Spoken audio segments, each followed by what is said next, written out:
Let's give some team grades for the 2023 season. And this part is the Pac-12. Firstly, we got Arizona. Arizona is kind of a prime example of the more casual fans of college football. They get way too much recency bias. And yes, how Arizona ended the year, they would easily get an A+. But I tell people this all the time. When does football start? Does it start in October, November, or does it actually start in the end of August? So we have to look the whole season over and see what happened. And hey, they had a great season, but let's look into it. So first, they lose to a Mississippi State team that looked pretty lifeless throughout the year. And I know people are going to say, well, Delora was starting. Okay, but then why didn't Fifita win that job preseason? Those first 4 games just don't count. So nextly, they played a 1-score game against Washington, which I can't say anything about. That is a great game for them. But then the next week, they lose to USC. And yes, they were ranked at the time, but they finished their season 7-5. So that was a pretty bad loss. And they do go out and win the rest of their season. But their best win on that schedule was an Oregon State team who ended about 20th.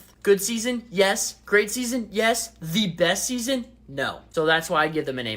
Next, we got Oregon. And Oregon had an absolutely amazing season. It just sucked they ran into the national runner-up 2 times during the season. And Lanning is doing great things over there, and I think moving to the Big Ten, they are probably favorites next year. Because they couldn't get over that hump of Washington, I gave them an A-. And then finally, we got the Washington Huskies. The only rating you can give them is an A+. So many people were counting them out. Obviously, that wasn't me. But they proved everybody wrong and went to the national championship game. Yes, they did lose, but you can't complain. 131 other teams didn't even make it that far. So I gave them an A+.